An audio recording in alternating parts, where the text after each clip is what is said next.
Du fait de leur schématisme, on ne peut envisager qu'il puisse s'agir de portraits au sens littéral. Leurs auteurs ne recherchent pas la ressemblance physique, mais ils cherchent à dire l'être.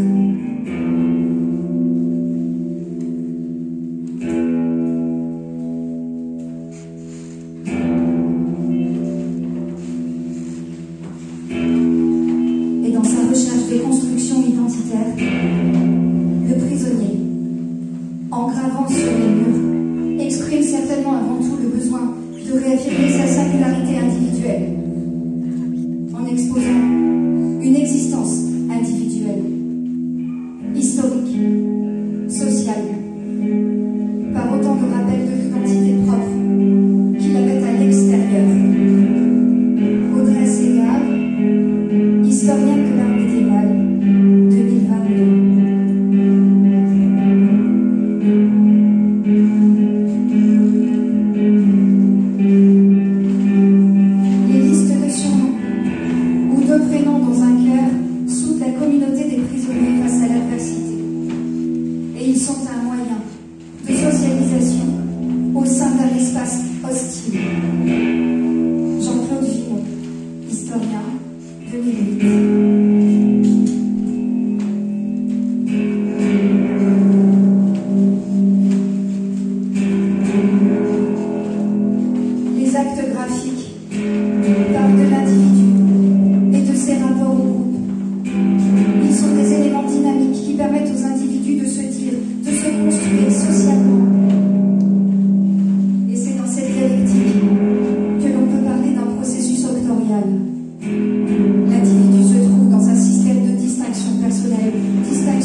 C'était par une belle matinée d'août.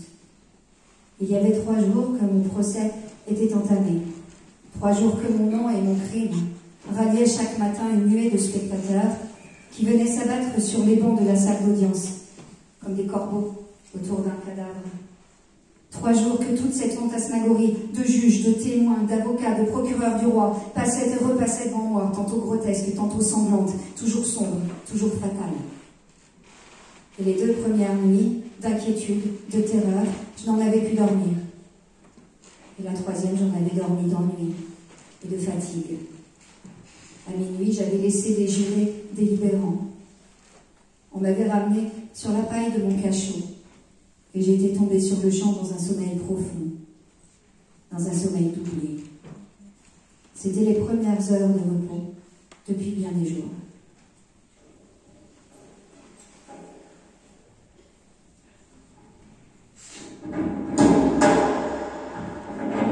J'étais encore au plus profond de ce profond sommeil lorsqu'on vint me réveiller. Et cette fois, il ne suffit pas du pas lourd, des souliers ferrés du guichetier, du cliquetis de son nœud de clé, du grincement rauque des verrous. Il fallut pour me tirer de ma léthargie sa rude voix à mon oreille, sa main rude sur mon bras. Levez-vous. J'ouvris les yeux. Je me redressais, effarée.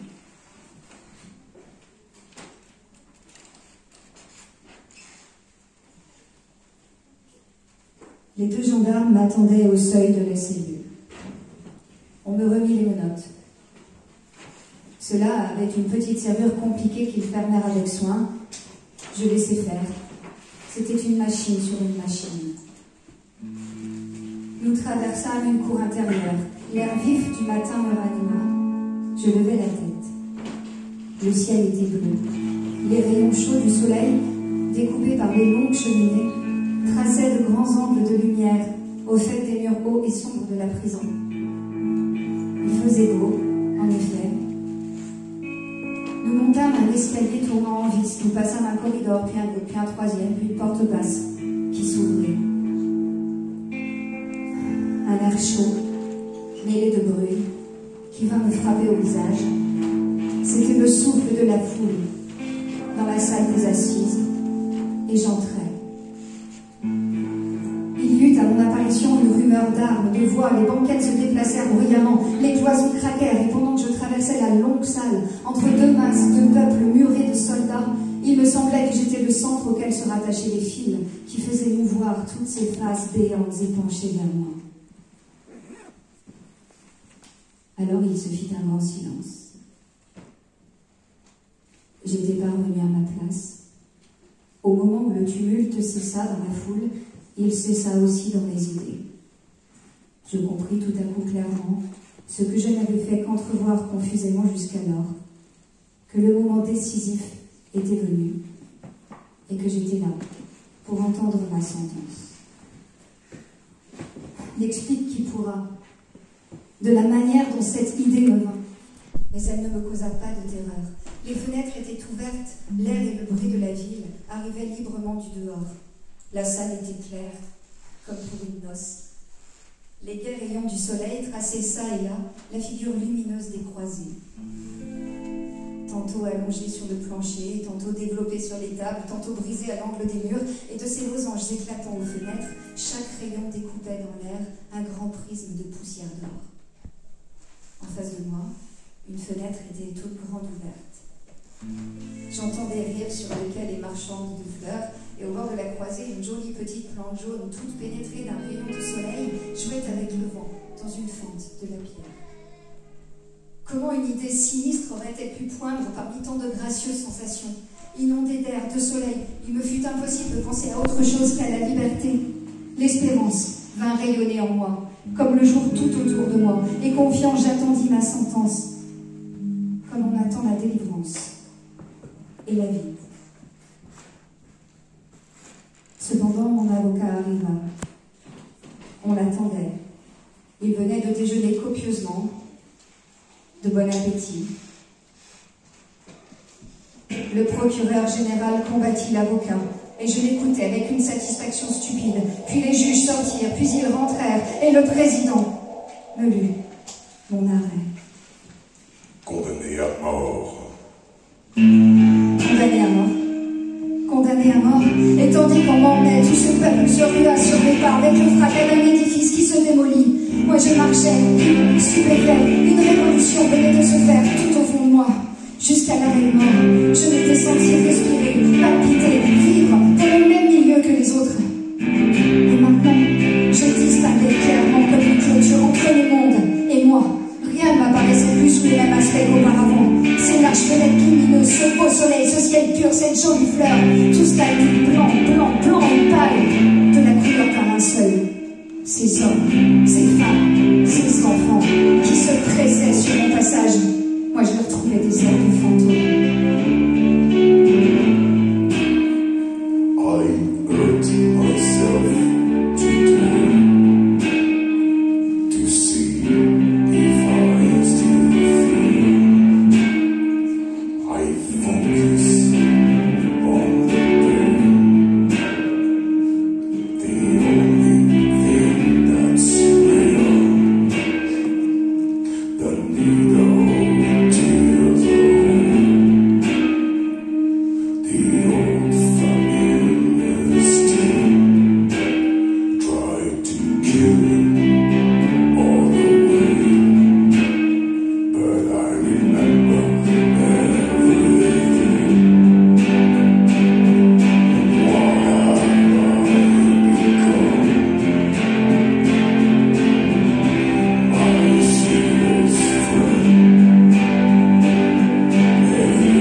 dans cette hideux bizarre. Vu de loin, cet édifice a quelque majesté. Il se déroule à l'horizon, au fond d'une colline. Et à distance, il garde quelque chose de son ancienne splendeur, un air de château de roi. Mais à mesure que vous approchez, le palais devient masure. Les pignons dégradés blessent l'œil. Je ne sais quoi de honteux et d'appauvri salit ces royales façades. On dirait que les murs ont une lèpre. Plus de vitres, plus de glace aux fenêtres, mais de massifs barreaux de fer entrecroisés auxquels se collent çà et là quelques hâves figures d'un galérien ou d'un fou. C'est la vie, vue de près. I wear my crown of thorns upon my liar's chair, full of broken thoughts. I cannot repair beneath the stains of time.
Voici ce que c'est que mon cachot.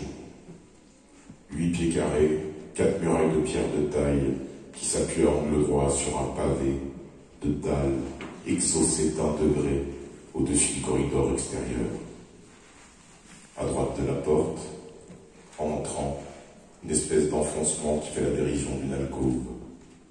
On y jette une botte de paille où le prisonnier est censé se reposer et dormir, vêtu d'un pantalon de toile, d'une veste de coutil, hiver comme été. Du reste, pas de fenêtre, pas même de soupirail. Une porte où le fer cache le bois.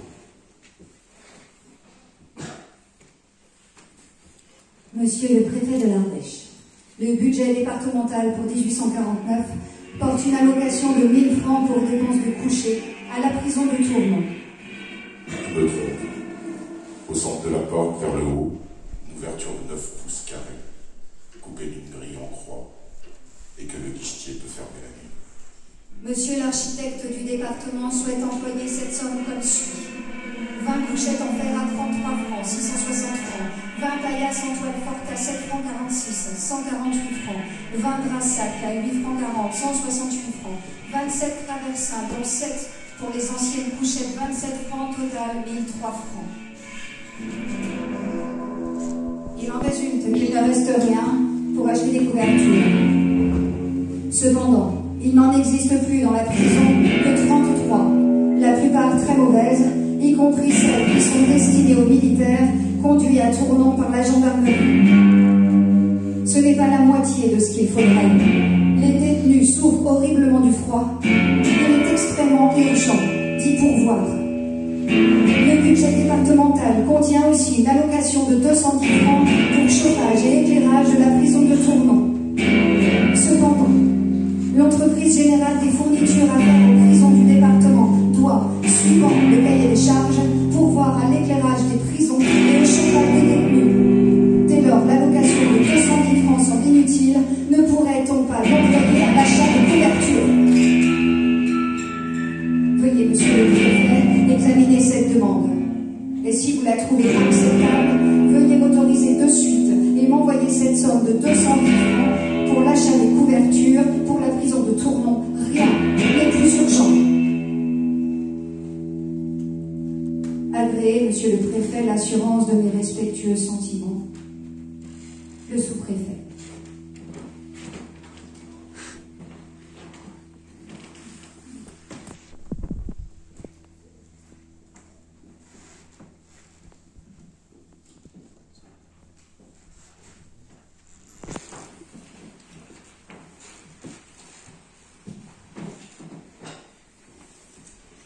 Puisque le jour ne paraît pas encore, que faire de la nuit? Il m'est venu une idée. Je me suis levée et je promenais ma lampe sur les 4 murs de ma cellule. Ils sont couverts d'écritures, de dessins, de figures, de noms qui se mettent et s'effacent les uns les autres. Il semble que chaque condamné ait voulu laisser trace, ici du moins. C'est du crayon, de la craie, du charbon, des lettres noires, blanches, grises, souvent de profondes entailles dans la pierre. Ça et là, des caractères rouillés, qu'on dirait écrits avec du sang. Et certes, si j'avais l'esprit plus libre, je prendrais intérêt à lire ce livre étrange qui se développe page à page à mes yeux sur chaque pierre de mon cachot. J'aimerais à recomposer un tout de ces fragments de pensée épars sur la dalle, à trouver chaque homme sous chaque nom, à rendre le sens et la vie à ces inscriptions mutilées, à ces phrases démembrées, à ces mots tronqués, corps sans tête, comme ceux qui les ont écrits. Vincent Ramel, en prison pour avoir volé, 1783. Vincent Ramel, Gros en prison pour avoir volé, 1783. Mars 1765. En prison Volontaire de 1765. 1882. Pécresse, le 23 février, sorti, 14 mars. L'énervement, prison le 13 mai 1765. Rafard Caporal, au château pour la 1800. Vernet, 1761. 1802. Bernard, Tessier, Moïse Mathieu, Zélazier, 1829. Pierre Châtaignier, Sambourg, 1839. Joseph Castrol, 1845. Marin, Bouvier, 1847. 1856. Corville, 15 janvier 1912. Santaoui.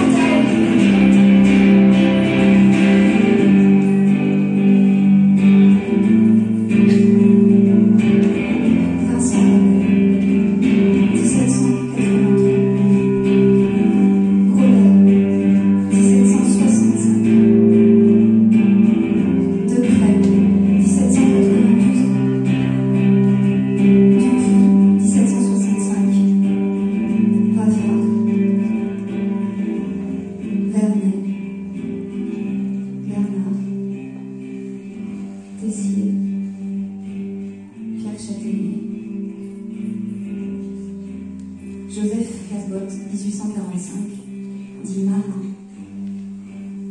Bouvier, 1847. 1856, Cordier. 15 janvier 1912, Santaoui.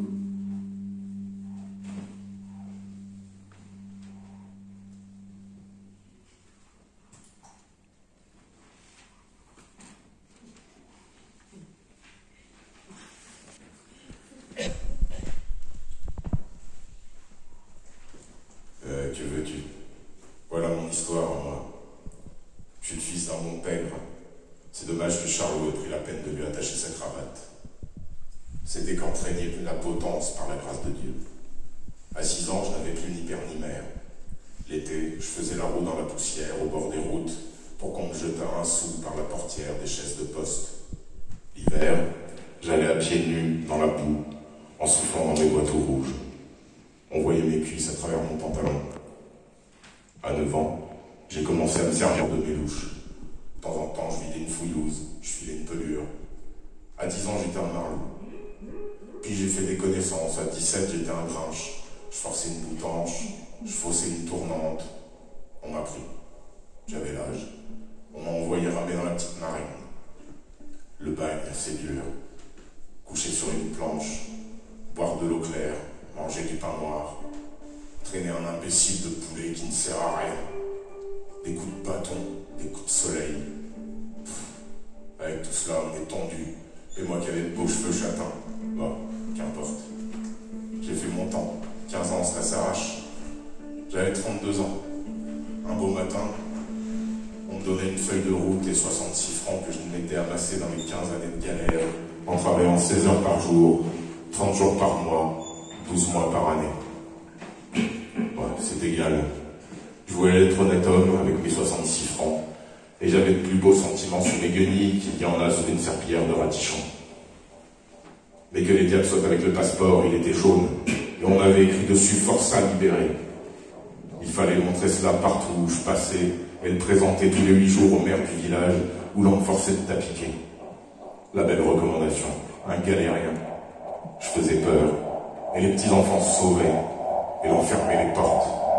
Personne ne voulait me donner d'ouvrage. Je mangeais mes 66 francs. Et puis il fallut vivre. Je montrais mes bras bons au travail, on ferma les portes. J'offris ma journée pour 15 sous, 10 sous, 5 sous. Point. Que faire? Un jour, j'avais faim. Je donnais un coup de coude dans le carreau d'un boulanger, j'empoignais un pain, et le boulanger m'empoigna. Je ne mangeais pas le pain, et j'eus les galères à perpétuité, avec 3 lettres de feu sur l'épaule. Je te montrerai si tu veux. On appelle cette justice-là la récidive. Me voilà donc cheval de retour. On me remit à Toulon, cette fois avec les bonnets verts. Il fallait m'évader. Pour cela, j'avais 3 murs à percer, 2 chaînes à couper, et j'avais un clou. Je m'évadais. On tira le canon d'alerte, car nous autres, nous sommes comme les cardinaux de Rome, habillés de rouge, et on tire le canon quand nous partons.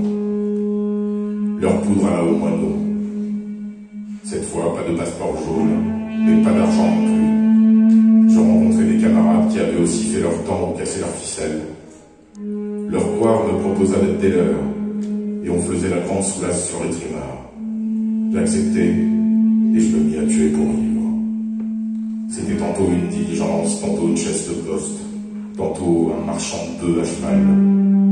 On prenait l'argent, on laissait aller au hasard la bête ou la voiture, et on enterrait l'homme sous un arbre en ayant soin que les pieds ne sortissent pas. Et puis on pensait sur la fosse pour que la terre ne parût pas fraîchement remuée. J'ai vécu comme cela, agitant dans les broussailles, dormant aux belles étoiles, traqué de bois en bois, mais du moins libre et à moi. Tout a une fin, et autant celle-là qu'une autre. Les marchands de lacets, une belle nuit, nous ont pris au collet. Mes fanandelles se sont sauvés, mais moi, le plus vieux, je suis resté sous la griffe de ces chats à chapeau galonné. On m'a amené ici. J'avais déjà passé tous les échelons de l'échelle, excepté un. Avoir volé un mouchoir ou tué un homme, c'était tout un pour moi désormais. Il y avait encore une récidive à m'appliquer. Je n'avais plus qu'à passer par le faucheur. Mon affaire a été courte. Ma foi, je commençais à vieillir et à n'être plus bon à rien. Mon père a épousé la veuve, moi je me retire à l'abbaye de Montarregret. Voilà, camarade.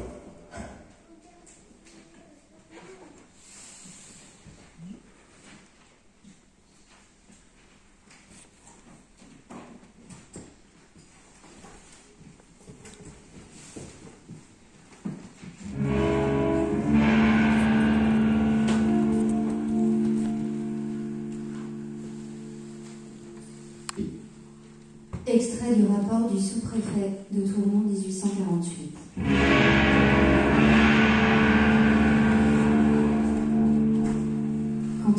quitte la prison de Tournon, on en sort le cœur plein de tristesse. Dans des chambres malsaines, dans des cachots infects, sont entassés à peu près pêle-mêle prévenus et condamnés. Hommes, femmes et enfants. Sans lit, presque sans couverture, et quelques-uns sans vêtements. Les soins de l'humanité, comme la prescription de la loi, y sont mis en oubli. Il est de la plus grande urgence de faire cesser cet état de choses. Le local dans lequel est établie la maison d'arrêt est impropre à cette destination. Les chambres placées à différents étages rendent la surveillance pénible, difficile. On ne peut y établir les divisions nécessaires entre les détenus. Cependant, il est possible de le réapproprier d'une manière plus convenable. Et si nous ne pouvons espérer satisfaire de suite au bien-être matériel des détenus, à tout du moins, de répondre aux conditions de moralité qui sont leurs premiers besoins. Éloignons le prévenu du condamné, le jeune homme qui fait le premier pas dans la carrière du crime, du vétéran qui en a parcouru tous les degrés et en a fait une science qu'il peut professer. Empêchons entre les sexes ces dangereux contacts qui donnent lieu aux abus les plus dégoûtants.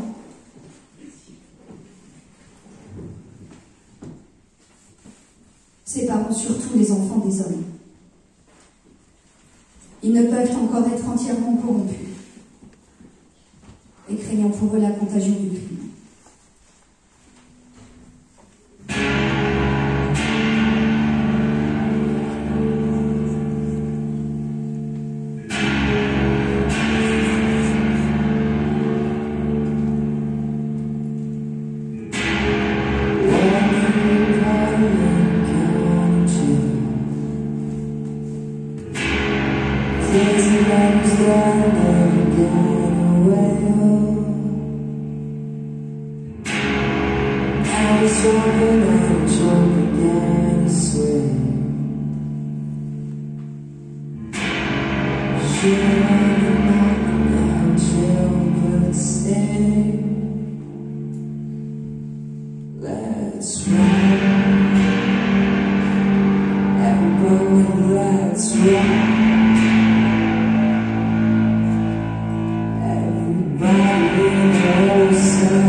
C'est pour aujourd'hui. Le directeur de la prison lui-même vient me rendre visite. Il m'a demandé en quoi il pourrait m'être agréable ou utile, a exprimé le désir que je n'eusse pas à me plaindre de lui ou de ses subordonnés, et s'est informé avec intérêt de ma santé et de la façon dont j'allais passer la nuit. En me quittant, il m'a appelé monsieur. C'est pour aujourd'hui. Il ne croit pas, ce geôlier, que j'ai à me plaindre de lui et de ses sous-geôliers. Il a raison. Ce serait mal à moi de me plaindre. Ils ont fait leur métier. Ils m'ont bien gardé. Et puis ils ont été polis à l'arrivée et au départ. Ne dois-je pas être content? Ce bon geôlier, avec son sourire bénin, ses paroles caressantes, son œil qui flatte et qui espionne, ses gros, ses larges mains, c'est la prison incarnée. C'est Bicêtre qui s'est fait homme. Tout est prison autour de moi. Je retrouve la prison sous toutes les formes, sous la forme humaine, comme sous la forme de grille ou de verrou. Ce mur, c'est de la prison en pierre, cette porte, de la prison en bois, ces guichetiers de la prison en chair et en os. La prison est une espèce d'être horrible, complet, indivisible. Moitié maison, moitié homme. Je suis sa proie. Elle me couve, elle m'enlace de tous ses replis. Elle m'enferme dans ses murailles de granit. me cadenasse sous ses serrures de fer et me surveille avec ses yeux de geôlier. Ah, misérable, que vais-je devenir? Qu'est-ce qu'ils vont bien faire de moi?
Wrong.